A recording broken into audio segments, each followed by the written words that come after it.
It's story time.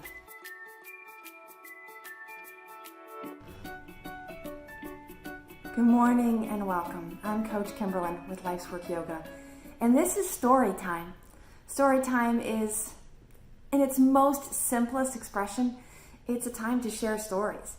Stories that compel us to be seen authentically, to share a piece of our truth with others who may not ever know that perspective if we didn't make an effort to share it. So today's story time, given that it is Thanksgiving week, I really wanted to just express my gratitude. I've been doing story time now for over a year, and this has been quite a year, right? So much has shifted and changed, not only in the way in which we show up for work, for life, for day-to-day activities, but it's also shifted, I think, for many of us, how we see and perceive the world. I'm so grateful to have the practice of yoga. In fact, the practice of yoga is so much more than what I do on my yoga mat and my cushion. It's really the philosophy in which I make my everyday decisions, in how I show up in terms of where I spend my money, what decisions I make, how I educate my kids, especially now during homeschooling because of virtual learning. But the bottom line is that yoga gave me a language to unite ideas that I already had learned and had struggled with, even from my childhood upbringing. The religion, the philosophy, the ethics, the principles. I was a sociology major in undergrad. So when I wrapped all those things together, I often got conflicting messages about who and what I was supposed to be in the world. And so maybe I could say in summary that today's story is about peeling back some of the language that puts us into boxes and instead embrace this idea, which is yogic. It is, in fact, yoga itself, to find the union, to build bridges of connection. And one of those bridges that I specialize in as a yoga therapist is helping individuals, helping communities by way of each individual find greater union within their own practice of being. Meaning, can they find union? Can you find union and greater collaboration and alignment in your body, your breath, and your mind? Now, yoga teaches that there are actually three components of the manas, or the mind stuff: the intellectual brain, the emotional brain, and the intuitive belly brain. But combining that brain, aligning that brain, and then unifying it with the body through movement, non-movement, actions and non-actions, also requires that alignment with breath, or our relationship with energy. And this is what I call cultivating an intimacy with inspiration. So that's the invitation, and that's what I'm going to be talking about, is how can I help you cultivate that daily practice of doing, of living, of being yoga. I call it yoga living, but it's really the combination of breathing, moving, and resting with the foundation of cultivating alignment and authenticity, and ultimately facilitating a transparency so that we, the community, know who you are, and we can support you in living your best life. I call it Yoga Living. It's a program that starts in January, and if you haven't heard about it, please reach out to me. Make sure that you get on my newsletter list so you can hear about it, or just take it to the website and see what you find. If I can help in any way, that's what I'm here for. I want to help you live your best life. And as far as my understanding, that's living intimately with inspiration. That's living the principles and practices of yoga. So to wrap up today's story time, I want to share a poem from one of my favorite go-to books for inspiration for many of my classes.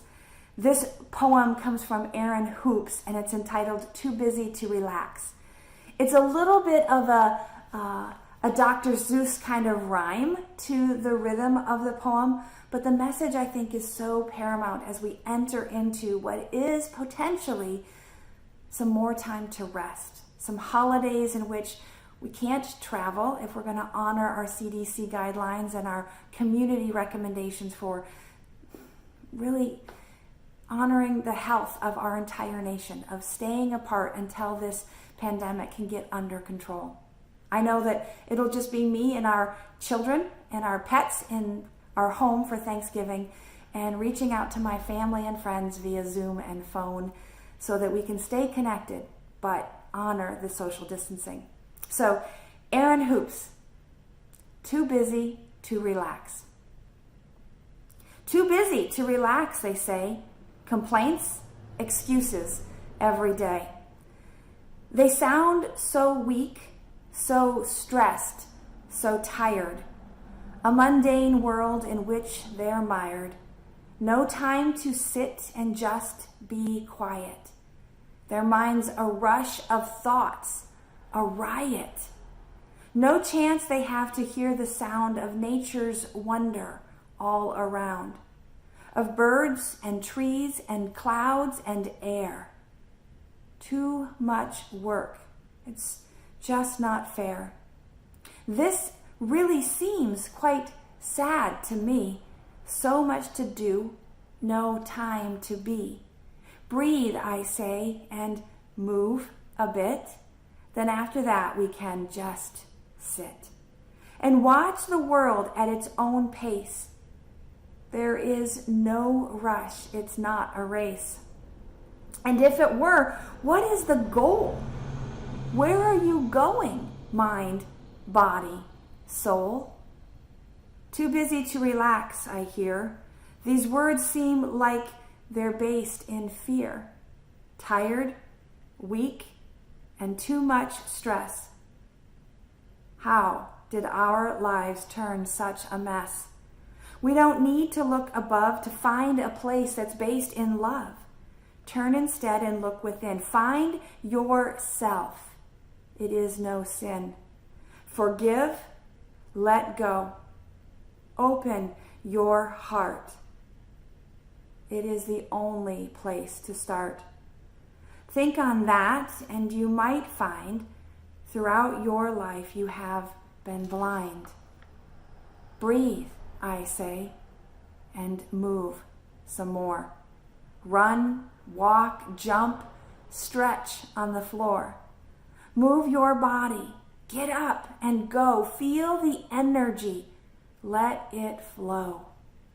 Don't get caught in negative habits that won't let you live. Too busy to relax? Not true. This hoax must end. It starts with you. If all you do is just the same, you never will escape this game. Do something new. Do something Zen. Begin right now, not if or when. Do one thing different, or 2, or 5. Change how you live. Become alive. Do or do not. There is no try. Step off the cliff and start to fly. Begin with this, and you won't go wrong. Remember to breathe deep and long. May you have a safe and blessed holiday. If you are not on my email distribution, I encourage you to do so, because I have a special practice coming to my peeps, to my tribe, for Wednesday, that will include a guided yoga practice to do at home in celebration of gratitude. So let me know how I can support you in living your best life. That's my life's work. May you breathe deeply, move freely, labor lovingly, and live vibrantly. Namaste.